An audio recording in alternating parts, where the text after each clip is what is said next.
So welcome all to our 16th deep dive sponsored by First Things First Okanagan. I'd like to begin the evening by introducing myself, Margaret Holm. I'm on the board of directors of First Things First, and we have Lori Goldman, who is doing the technical duties tonight. If you have any questions, please put them in chat and Lori will help you. And Sue Kirschman, also on the board, will be introducing tonight's topic and speakers. We always begin by acknowledging that we're on the traditional and unceded territory of the Seal First Nations. And I don't know how many of you have been able to hear the Okanagan Nation song.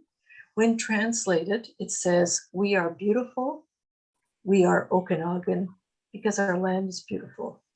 And I hope that all of us can keep these words in our mind as we look at opportunities to create a beautiful, resilient, sustainable Okanagan community. As I mentioned before, this is our 16th deep dive webinar. We started it during COVID, and I thought we'd do it for a few months, never anticipating that we'd be in our third year of offering these remote webinars. But it does give us a chance to invite, we've had participants and speakers from all over British Columbia. So it's actually kind of a nice opportunity. So the idea of deep dive is to allow us to bring together different perspectives on climate solutions. By learning together, we hope to build connections and gain insight on what we can accomplish here in the South Okanagan. We're taking a break over the summer to let people garden and travel. So we'll be reconvening deep dive again in September. Watch for us at the Penticton and Naramata Farmers Markets, where we'll have a table. And we're also looking for volunteers. If anyone wants to join us, put your name in chat. We hope to have some good climate discussions with people that are at the market. So tonight we have staff members from Penticton and the RDOS who are responsible for sustainability and climate initiatives. And they're going to be filling us in on some new initiatives that local government is taking. So I'm going to turn things over to Sue to introduce the speaker in tonight's topic. Great, thanks, Margaret. I'll be brief as we want to keep this session to an hour, but I do want to mention the importance of municipalities in reducing greenhouse gas emissions. We have emission reduction targets and climate action plans at the federal and provincial levels, as well as locally. The federal and provincial governments have also created policies and allocated funding to support their plans. However, much of the on-the-ground climate action takes place within municipalities. For example, building retrofits are performed on homes and businesses that exist in communities. Decisions about where development occurs and to what step code new homes are built is determined by local policy. And active transportation infrastructure is built by local governments. So municipal climate actions are key to us being able to meet the climate challenge.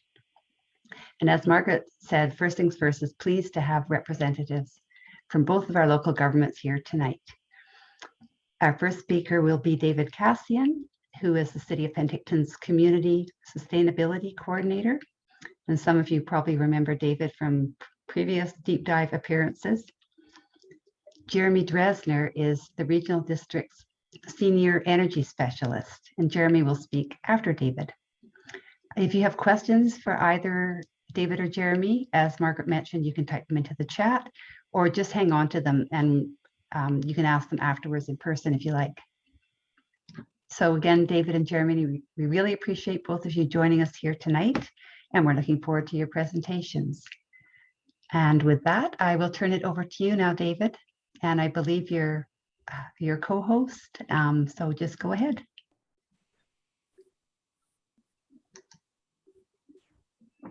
Okay.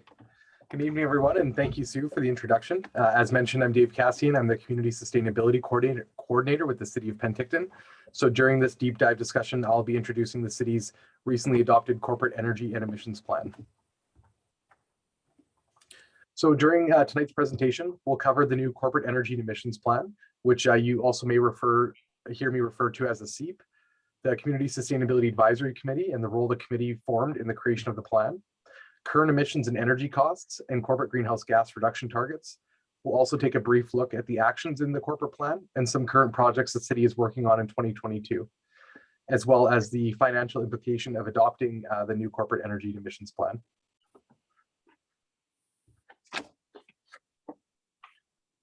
The origins of the 2022 Corporate Energy and Emissions Plan, or CEEP, is from the official community plan and council priorities. The CEEP is in line with the strategic priority objectives of vision and asset and amenity management. Updating the Corporate Energy and Emissions Plan is an objective of the 2019 official community plan, and the CEEP is also aligned with the Asset and Amenity Management Plan, as well as the 2021 Community Climate Action Plan. So simply stated, the Corporate Energy and Emissions Plan is a plan to reduce energy consumption and greenhouse gas emissions from the city's corporate operations, primarily through new and existing buildings and transitioning the city fleet to zero emission vehicles. Council adopted the Community Climate Action Plan in November of 2021. And while the purpose of both the community and corporate plans are to reduce energy use and greenhouse gas emissions, there is a difference in scope between the two plans. The community plan is focused on reducing energy and emissions from the broader community by implementing policy and programs that assist residents and businesses in reducing their greenhouse gas footprint. Examples of some community-focused initiatives include building energy-efficient new builds and retrofitting existing buildings for energy efficiency, providing electric vehicle charging stations throughout the community, and working towards implementing a food waste diversion program are other examples of community-based actions.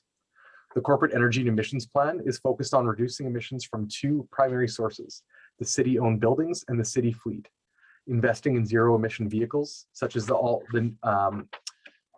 new all-electric ice resurfacer and cargo e-bikes, and retrofitting large public buildings will be critical steps towards lowering our greenhouse gas footprint.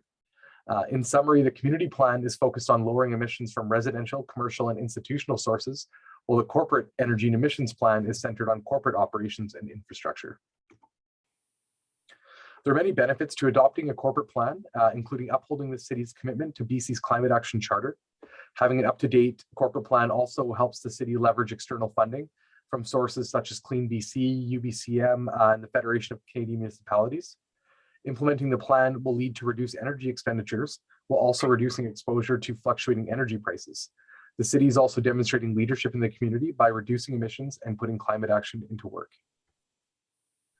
The city has a community sustainability advisory committee that has assisted staff with the development of both the community and corporate climate action plans. And the committee also assists with implementing the actions recommended by the two plans. We have a couple of committee members here tonight as well. The draft corporate plan was presented to the committee on April 20th, and staff, along with members of the Community Energy Association, presented some key components of the plan to the committee. The committee then provided feedback that overall was supportive of the plan, with some suggestions for further improvement and refinement. The committee passed a resolution that recommended council endorse the 2022 corporate plan, subject to feedback provided by the committee. So some of the feedback included highlighting the importance of electrification in the report to support rapid decarbonization, including additional information about Three Blind Mice Avoided Forest Conversion Project and how that project contributes to annual corporate emissions reductions, and to include a new action, which was to create an online dashboard on the city's community sustainability page that tracks annual corporate emissions. This feedback was included in the final document, and it should also be noted that the committee was the driving force and the inspiration behind the city's recent climate emergency declaration, which we'll cover a little bit later in the presentation. In the city's original corporate emissions plan, dating back to 2011, the greenhouse gas reduction targets were a 15% reduction from 2009 levels by 2015 and a 20% reduction from 2009 levels by 2020. The city met these targets largely thanks to the Three Blind Mice Avoided Forest Conversion Project. The project was verified through the Green Communities Committee and has contributed to large offsets for 2016 and 2017, with diminishing credits until year 19. The Three Blind Mice Avoided Conversion Project saw the Three Blind Mice area rezoned from residential to protected land, and the carbon offset credits generated from the deforestation that would have occurred had the area been developed. So emissions in 2019 were 1,952 tons of carbon dioxide emitted once the Three Blind Mice credits were applied. So the largest area of corporate emissions is arts, recreation, and cultural services at just over 1,100 tons in 2019. Significant increases were identified for 2016, 2017, and 2018. The increase in 2016 was due to the partial failure of an electric chiller at the rec center's pool, which required a natural gas backup from 2 natural gas boilers. That chiller is being replaced in 2024, which should allow that energy use to drop back to normal. Increases in 2017 and 2018 were mainly due to colder winter weather in both years. The second largest category was roads and traffic operations at nearly 600 tons in 2019, followed by drinking, storm and wastewater, and then waste collection, transportation, and diversion. So these charts display the top 5 operational assets in terms of energy consumption, greenhouse gas emissions, and energy costs. So the Community Recreation Center used nearly 20,000 gigajoules of energy in 2019, followed closely by the South Okanagan Events Center and the Advanced Wastewater Treatment Plant. Fleet vehicles combined was the 4th largest in energy consumption, but contributed the highest proportion of emissions at just over 900 tons, nearly double that of the next highest source, which was the Community Recreation Center, 500 tons. Conversely, the buildings with the highest energy costs in 2019 were the Events Center and the Wastewater Treatment Plant at approximately $430,000. Both buildings spent over $400,000 in electricity with small contributions from natural gas. So based on these findings, the 4 priority operational assets to focus on to prioritize electrification, reduce emissions, costs, and energy consumption is the fleet, followed by the Community Recreation Center, the South Okanagan Event Center, and finally the wastewater treatment plant.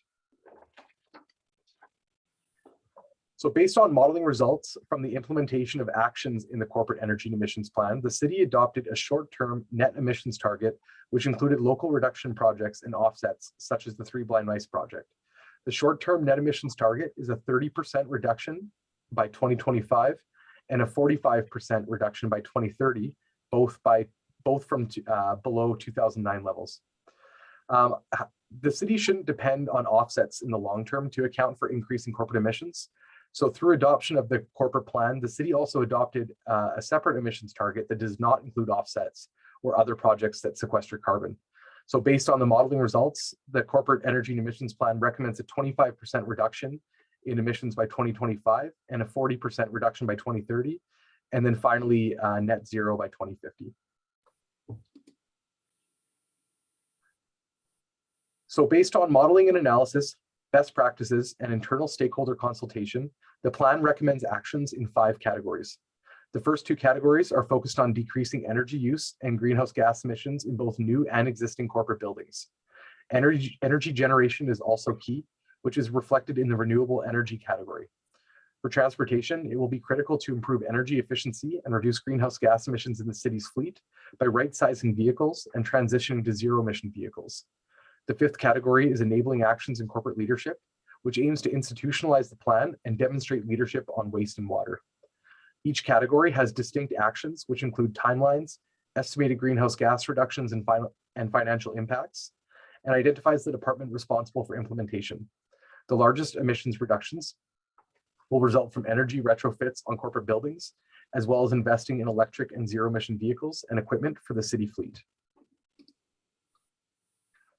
When Council adopted the Corporate Energy and Emissions Plan on May 17th, Council also made a climate emergency declaration. The most recent report from the Intergovernmental Panel on Climate Change urges that greenhouse gas emissions must be lowered in order to limit global warming to 1.5 degrees Celsius. By reducing global emissions to net zero by 2050 or earlier, some of the harmful effects of climate change can be avoided.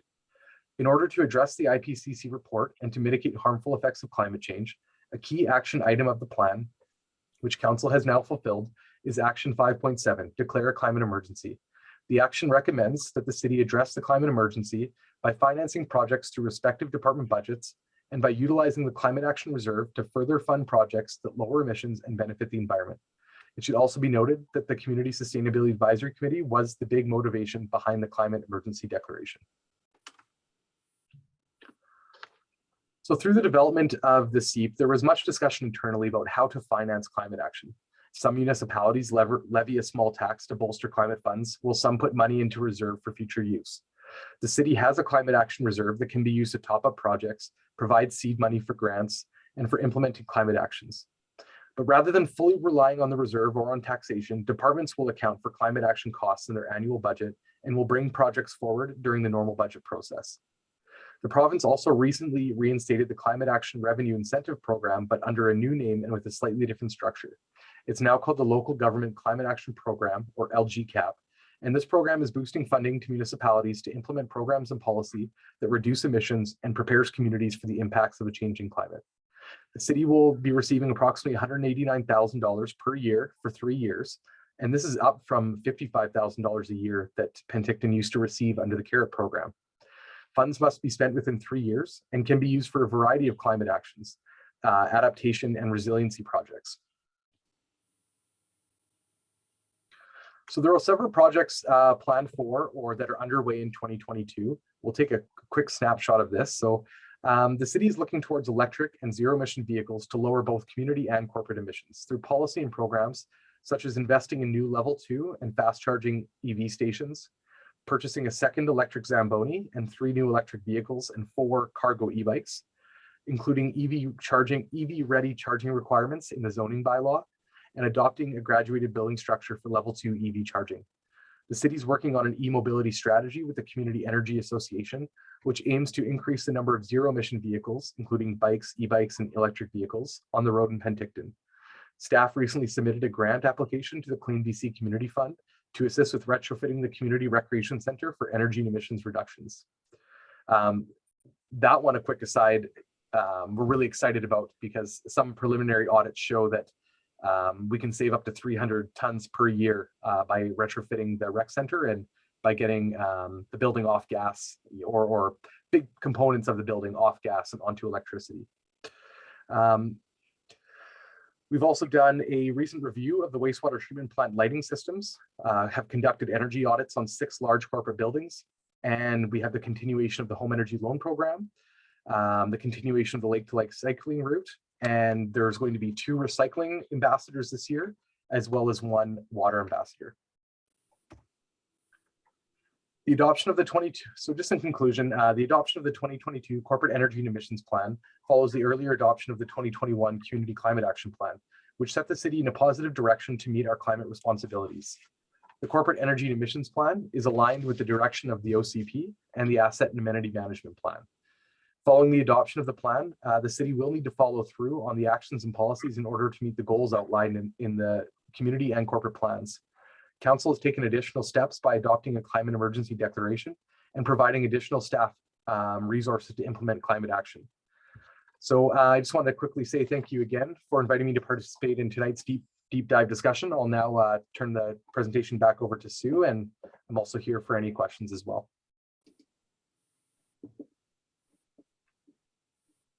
Sorry, let me unmute myself. Thanks, David.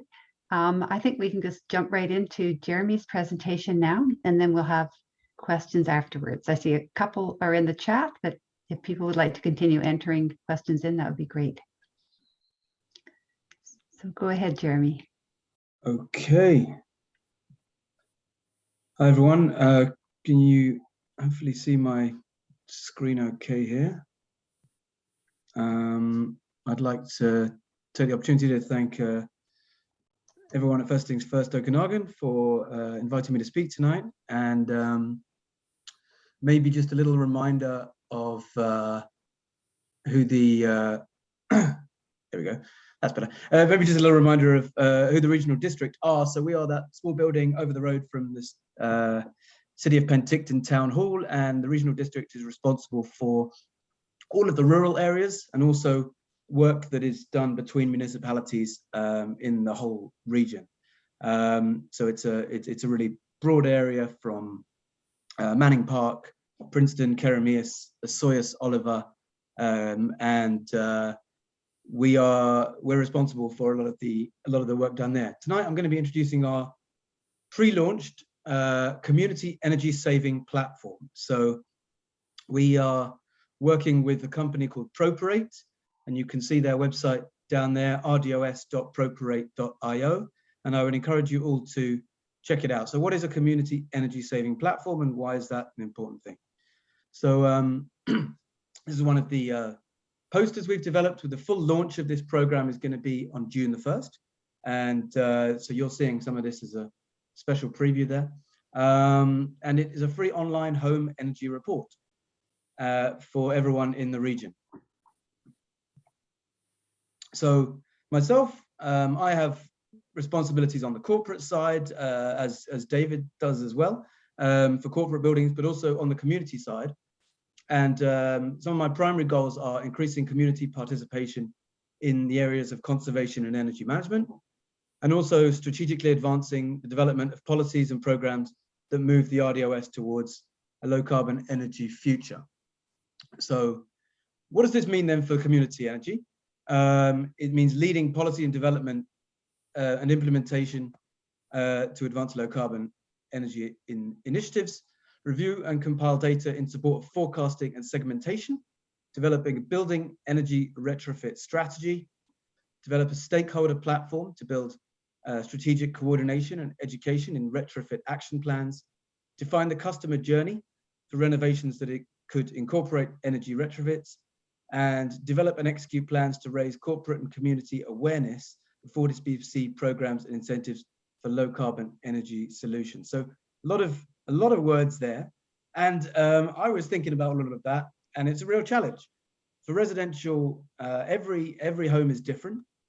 Every householder in the region has different needs, different budgets, and different energy aspirations. There is quite simply no one-size-fits-all solution when it comes to home energy retrofits, because we have such a variety across the region in terms of types of homes and incomes and all the rest of it. What's more, there's only around 5 energy assessors that actually serve the region. So realistically, to get around the 42,000 homes to do full EnerGuide assessments is impossible in any kind of time frame that makes sense to make the changes that we need to get to zero emissions and to make the homes more efficient. So really had to come up with something else, and this is how we landed on providing a new software platform to do those energy audits and recommendations. So we teamed up with Properate. They've previously done works with Port Moody, Kamloops, New West, Kelowna, Penticton as well, and some work with the province. And what does it do? You can go on there now, and I would encourage you to try this out. You can type in your address, and then you'll answer a few questions. And these questions are about your energy use of the home. And the software uses BC assessment data as its core data set, and it creates models of each home using artificial intelligence, and creates customized actions that would work for your home for you to reduce your energy. And it takes 5 minutes, and it gives you a guide. And it's a really useful way of getting around the sheer number of homes that we have in the region quickly. This is what the reports look like. They will, for example, say your home is efficient or inefficient compared to an average home, and you can see that shown on the top. And then it'll show, where does your energy go? Is it for a home of your type? Is it going out the roof? Is it going out the windows? Is it the foundation? And that really gives you that. It gives you the next steps for how to deal with those issues.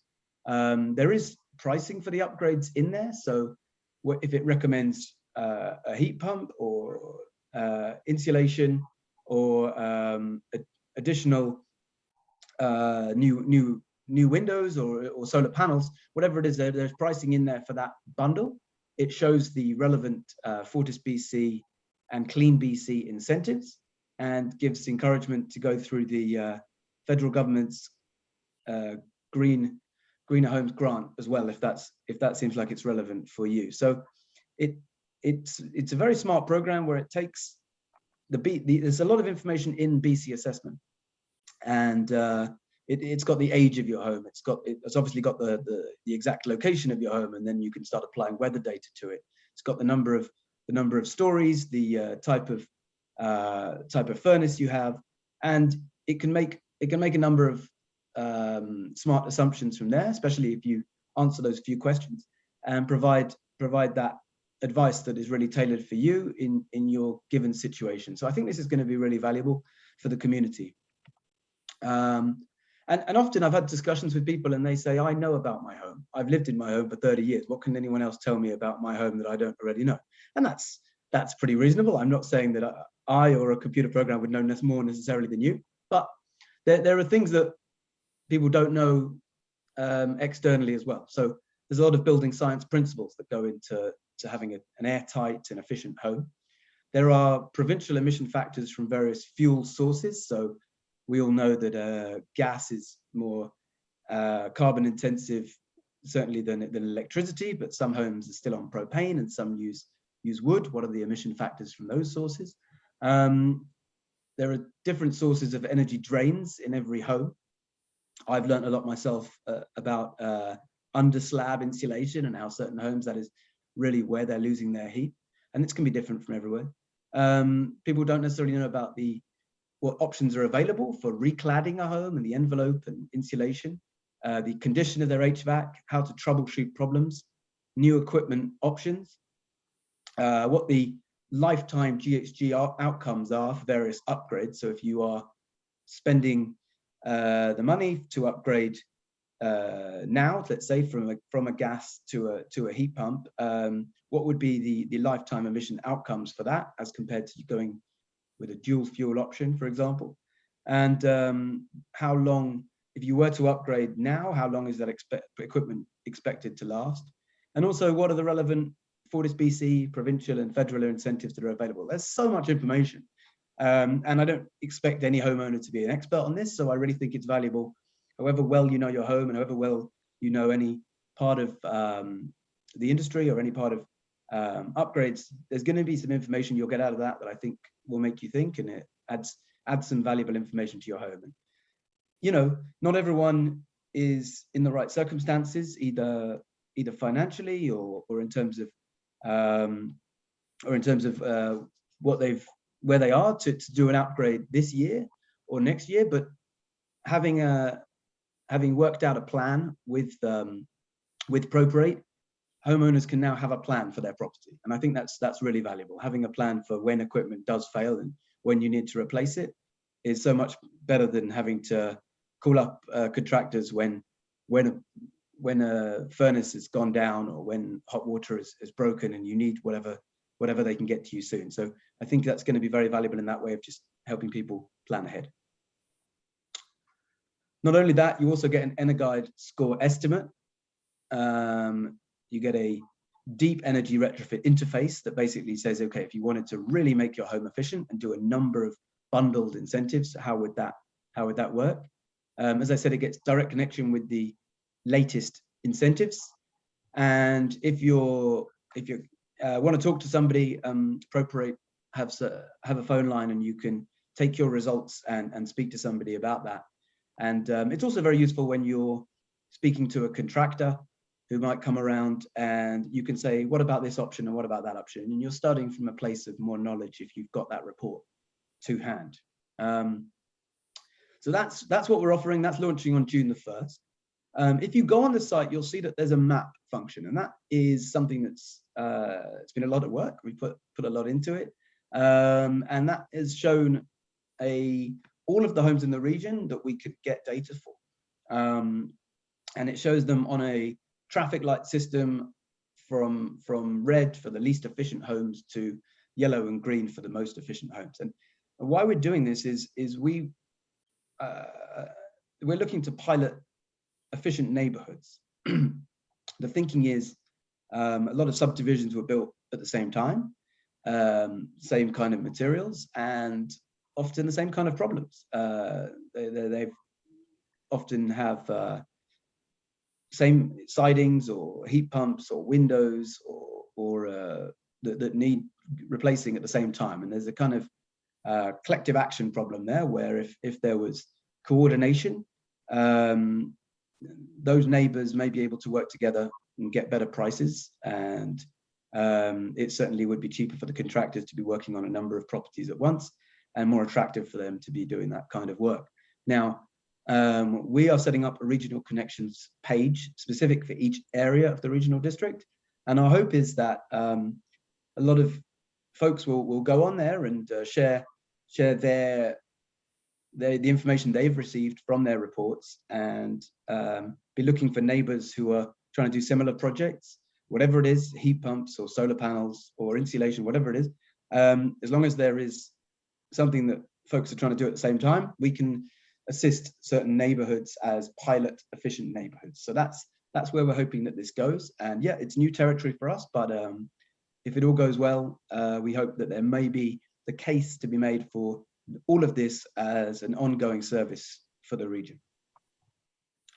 And yeah, as I say, it organizes these areas by age and type and allows us to facilitate the targeting of neighborhoods where there are particular needs and analyze that gap. So that's what we're going to be doing with this pilot, and we're really excited. It's not something that's been done on this scale anywhere else in BC, and BC, as you know, is very much ahead of a lot of the rest of Canada in this regard too. So really is a first here, and I really hope you guys find it valuable. Give it a go, and please provide your feedback. Provide your feedback to me, whether it's working well or not. I want to know about it, and yeah, we hope that it's of use, and that you're able to get value out of it. So yeah, full launch is June the 1st, and thank you again for having me. And any questions, happy to take them. Jeremy, if you could take off your PowerPoint, that would be lovely. We'll get on to the normal view. We do actually have about 10 questions, and I think just to try and get them all in, perhaps I'll present some of the early questions. David, the first question was whether heat could be captured and reused in some of this larger city amenities like SOAX. Is that part of the proposal ongoing? Yeah, that's a really good question. So I alluded briefly to a grant application for the Community Recreation Center, and actually one of the large components of that retrofit would be to rebuild a heat recovery unit in the building that's currently not functioning correctly. And I believe with that measure, there was something like 80 tons of GHGs reduced per year if we can get that heat recovery system back up and running.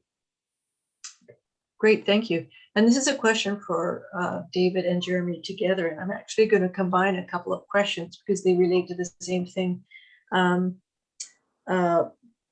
Someone is wondering whether whether in the capacity of your job, whether there's any review of housing proposals from a sustainability point of view. And I note that in a public information meeting last week on the Westminster El Rancho development, the developer was asked about heat pumps, and he made an offhand comment about heat pumps not working. Also, when our own organizations, First Things First, made a presentation to the RDOS talking about converting from fossil fuel natural gas systems to heat pumps, a number of the rural directors spoke about they just had negative experiences about heat pumps. And so I guess the question is, there can be negative perceptions or perhaps not up-to-date perceptions of some of these new technologies. Is it part of your job to promote them and to reach out to developers, tradespeople, elected officials, and also asking both of you, do you have any kind of role in assessing some of the big new developments that are in Penticton and RDOS's future? So maybe I'll ask David first, and then perhaps followed by Jeremy answering that question. Thanks. Yes, thank you for that, the simple question there. So one thing, as I discussed earlier, Council recently declared a climate emergency.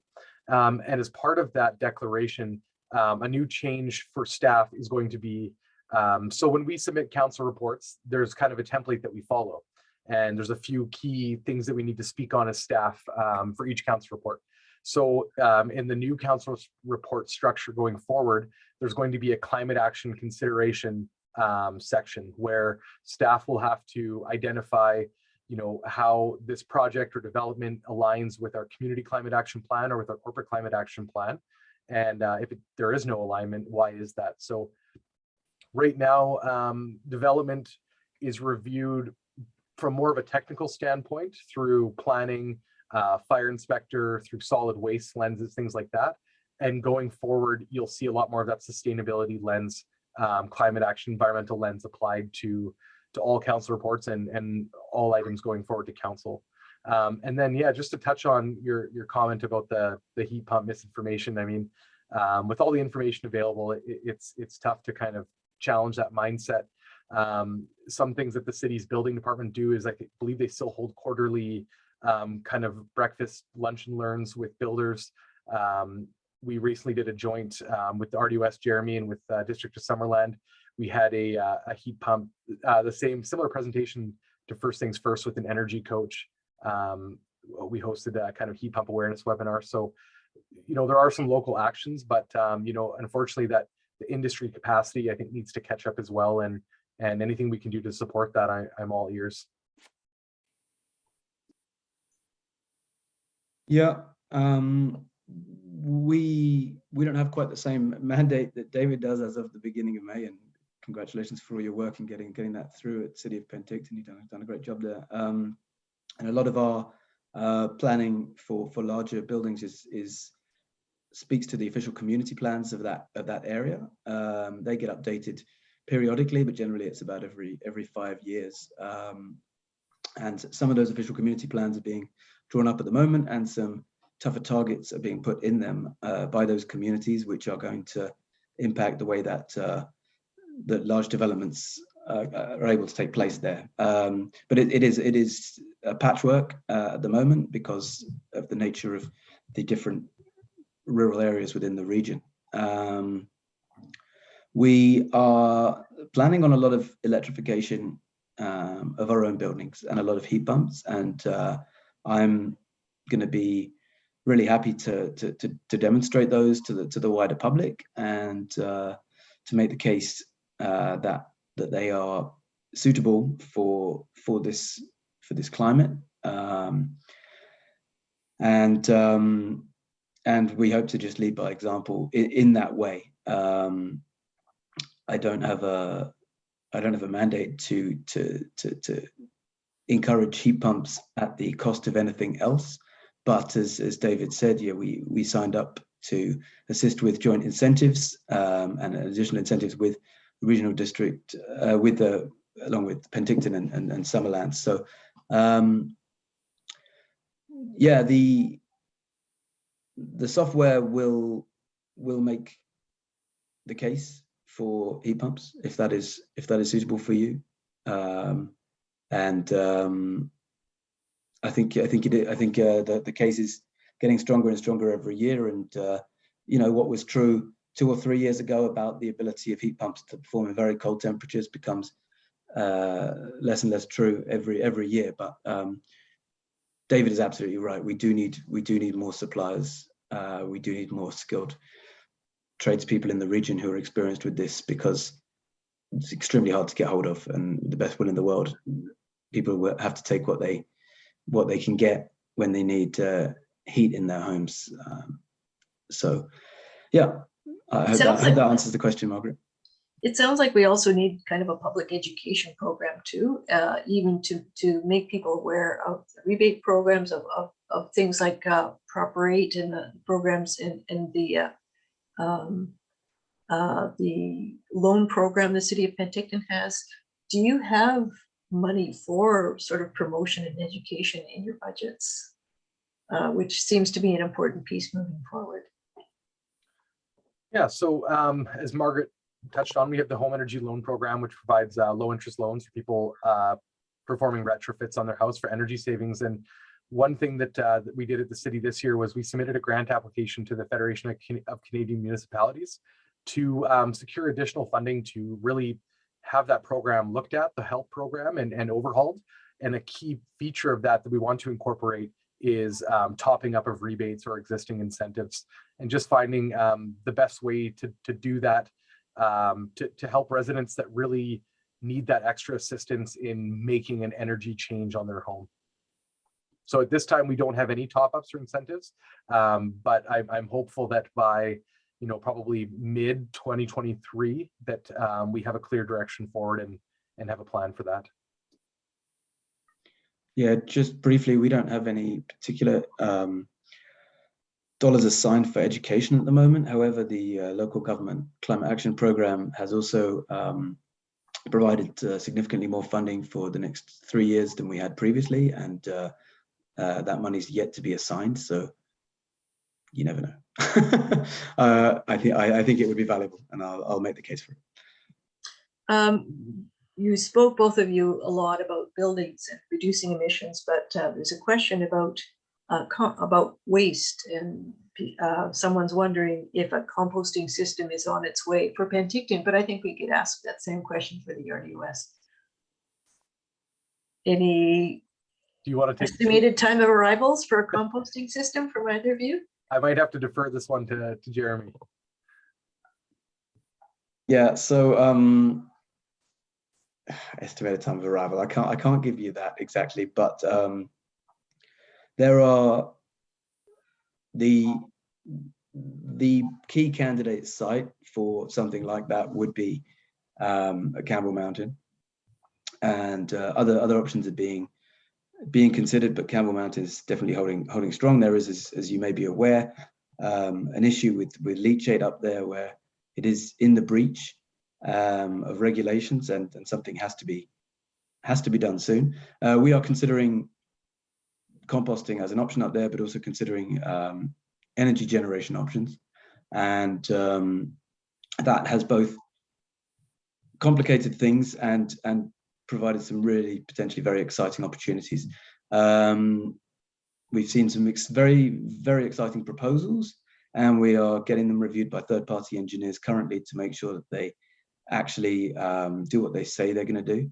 And as soon as that is done, and that is expecting to be done this quarter, and as soon as Penticton have had a chance to review it and ask all of their questions too, we'll be ready to present something to the board. But yeah, I can't say anything more than that, but something has to be done because there are regulatory breaches, and it seems like there is an excellent opportunity up there. And I'm really sorry that I can't give you a better update than that at the moment. Thank you. These things take time. Yep. Someone's asked a question about e-bikes. There are rebates for electric cars.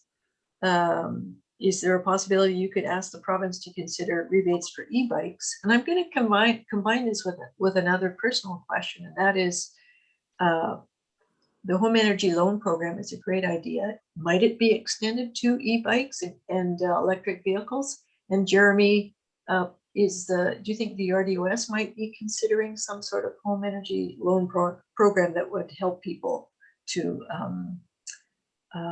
do their retrofits? Although I guess it's a different situation since you're not a sort of a power provider like Penticton is. So, but anyway, if you want to tackle that question, either of you?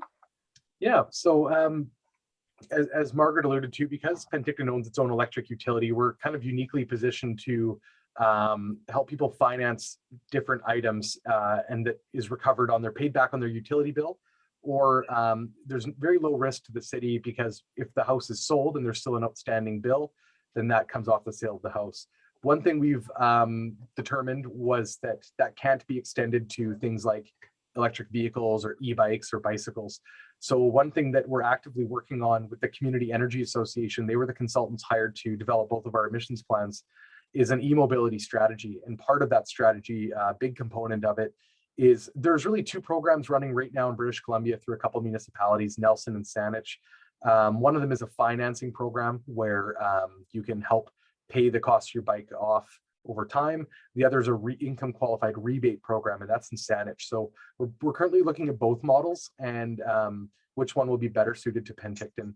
But unfortunately, we can't apply that to the utility bill is what we've found because it's not an asset connected to the house.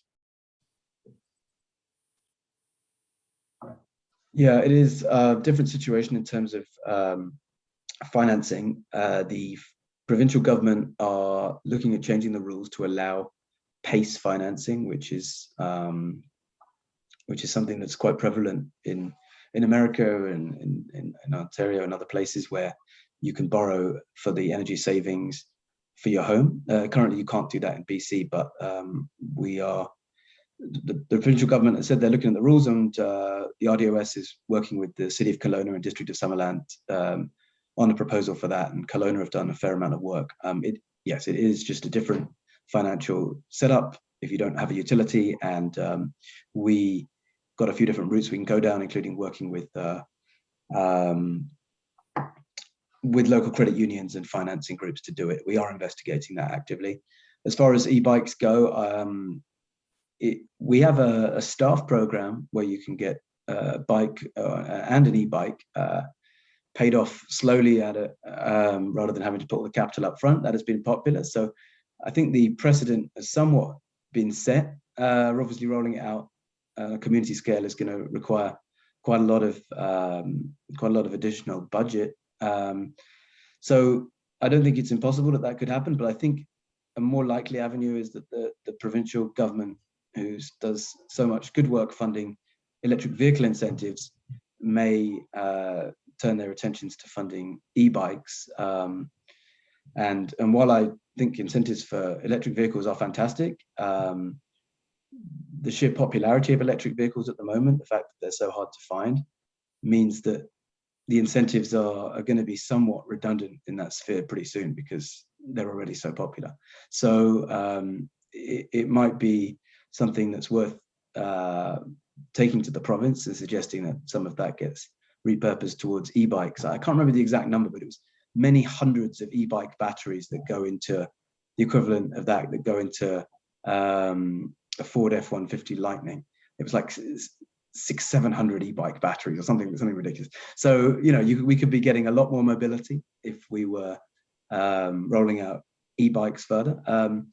Just if I could take a moment and digress and talk about what we are doing on that. We have launched a community charging plan with a company called Watt Consulting. They are analyzing the whole region for traffic flows and population areas and vehicle ownership, and they're going to be coming up with the best locations for community energy charging assets in the region. They'll be reporting back in 4 months' time, and we're also we've begun a process of looking at all of our fleet vehicles and some of the fire vehicles as well.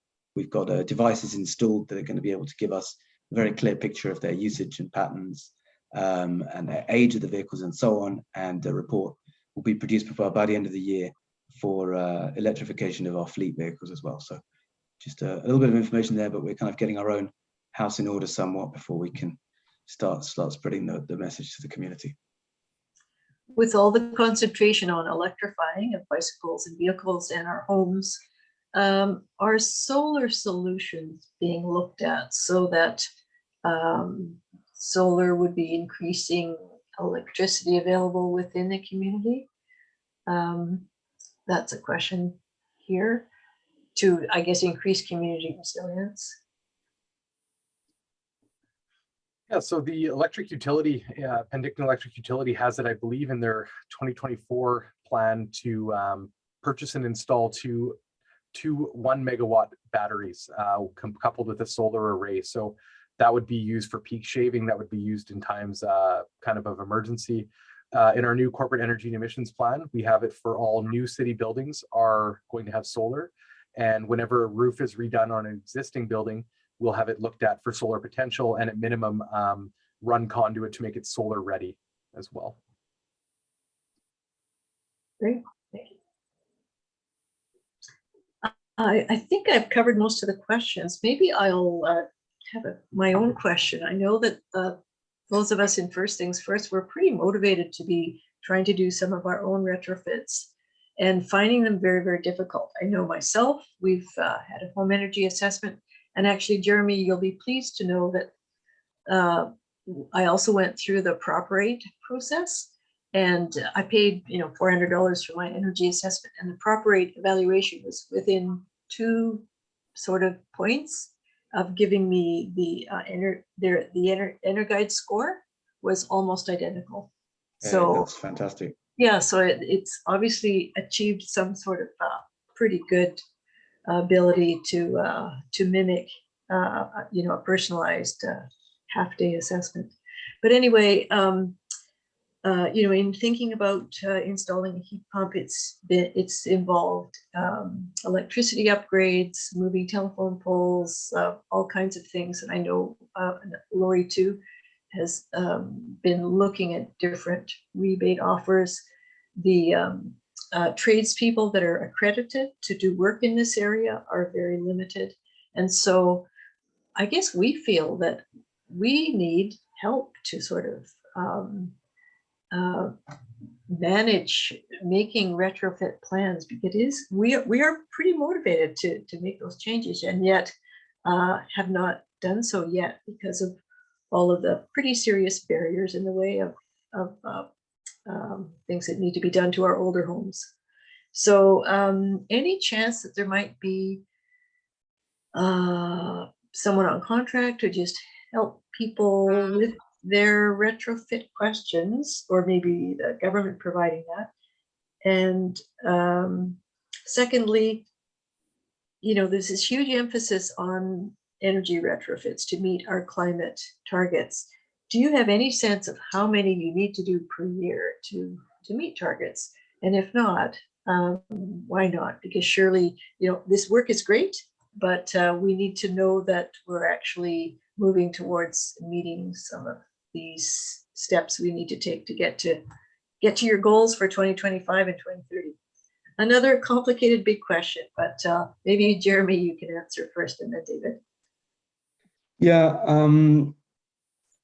everyone's at the different step in their journey with all of this, and some people don't know what they don't know, and some people don't realize that when they complain about their energy bills, they are actually able to do something about it, and that would result in a more efficient, less carbon intensive home as well. So we're really hoping that we can empower people who don't have a great awareness of this currently.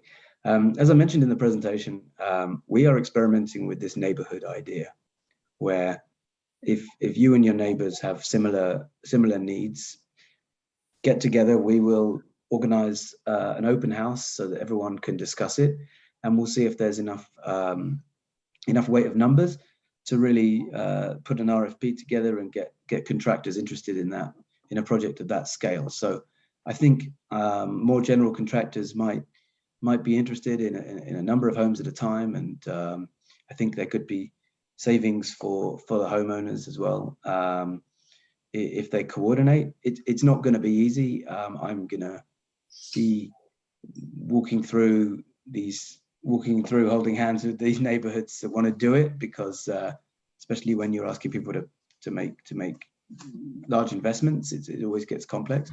But I hope we can pull it off, and I think that could be a good model for helping to scale up as we need to do in the future.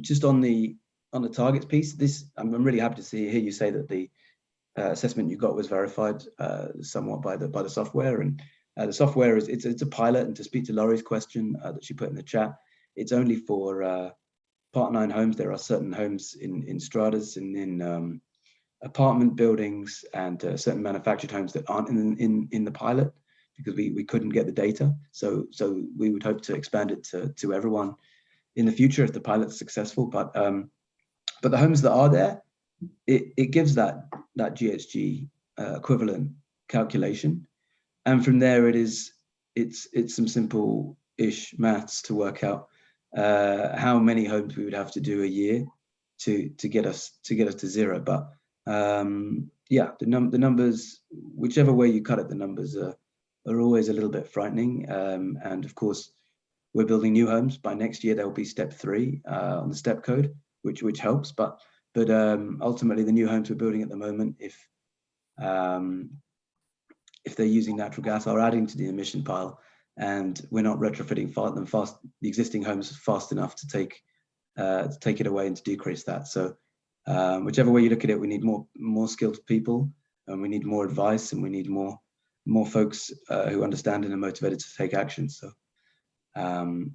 I'll try to give you those numbers, but I genuinely, I don't know in some ways how useful it is coming up with a terrifying number. We need to just do the work and prove that it can be done and find ways of doing it more efficiently. And that's what we're hoping to do. So just to touch quickly on the target numbers, our community climate action plan through modeling for us to meet full implementation of decarbonizing buildings. Now this is up to 2050. We would need to retrofit 3% of our housing stock, existing housing stock per year. And the assumption is that there would be a 33% energy reduction per retrofit. But also to really knock down those emissions, 2% of homes per year would have to replace fossil fuel heating with heat pumps. And that's, and Margaret, I can direct you a different time to where that is in our community climate action plan. Yeah, I'm pleased to see David's run the numbers on that, and with a bit of coordination with the utility, they can make sure that it's going to be less of a headache for homeowners who want to get those heat pumps in. But you know, it's a very exciting time, I think, to see really good programs coming forward in our communities, in our larger regional community and in Penticton. So we really appreciate you being here this evening and introducing these very exciting new things that are going on, and wish you every success. Now, Lori has her hand up, so I'll let her ask a question. Thank you very much. I have just one question that I'm kind of confused about because, and this isn't on my own journey with rebates, which has been very confusing. But there are all of these new developments going in the Penticton area and probably in the RDOS. I'm not sure about that, but we have so many that are going in Wiltsea and Spiller Road and everywhere. If there is no requirement to have them built with electric heat and cooling, and they sign on to get hooked onto Fortis Gas, I don't see how we could ever reduce our emissions if we are actually increasing emissions for all of those homes. There's hundreds of homes proposed. Can you explain that to me, how getting all of these new developments built and using gas for heating and cooking, how would that ever get us to 2030 or 2050 goals? Thank you. Yeah, that's a question that a lot of communities, or a few in BC, are kind of struggling with right now. There's been some discussion, I think, on a couple of communities on Vancouver Island as to, whether, like you said, whether you can meet your climate action targets while still providing gas for new buildings, and whether municipalities have the ability to prevent that. And I think that's an ongoing discussion that we should all watch very closely and see what the outcomes are, because I agree that, there is renewable natural gas, but that's not the way to decarbonize. The way to decarbonize is electrify. So as Margaret said, like we're in a very interesting and exciting time for climate action. And there are big questions like that being asked and being heavily debated right now by other communities similar to Penticton.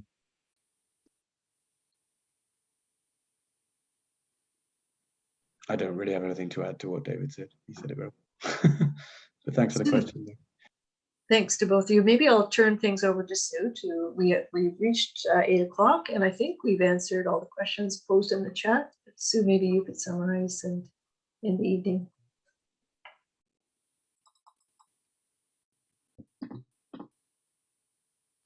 Sorry, I wasn't unmuted again. I don't really have much to add. Thank you so much, both of you. That was very interesting. We've learned a lot. Going forward, as Margaret said, we don't have a deep dive planned for June. First Things First has other activities, the markets, and we're going to be doing a submission to the Finance Committee, as we did last year. And two of the items we'll be talking about will be, again, more money for retrofits for communities, and ensuring that community funding for municipal climate actions is increased going forward. So with that, I think we can wind the evening up unless anyone has anything else to add. Yes, I have just put into the chat the link to the First Things First webpage about the pipeline proposal. We're still encouraging people in our area to learn more about the proposal and how it will impact our climate targets for the RDOS and for Penticton. And we're asking people to look at that and see if they could make a comment with the BC Utilities Commission so that we have more. We're trying to get up to 100 comments to let them know that we think that building new pipelines might not be the best way, and that money could be spent on generating more electrical generating systems. So if you're interested, the link is there, and you can always email us if you have any trouble making any comments. Thank you. I see that David Crozier has also put a link in the chat, and I believe there's a group that's looking at more closely at the Canadian Horizons proposal again. And if you're interested in their work, have a look at that website. And I'd just like to end by saying, David and Jeremy, we're very happy to have you working in our community. I think it's great, and thanks very much for coming this evening and taking our questions and telling us about where we're going in the future. So best of luck, and hopefully we'll be hearing more from you in the future. Thanks, Good everybody. night, everyone. Thank you so much. Thanks a lot.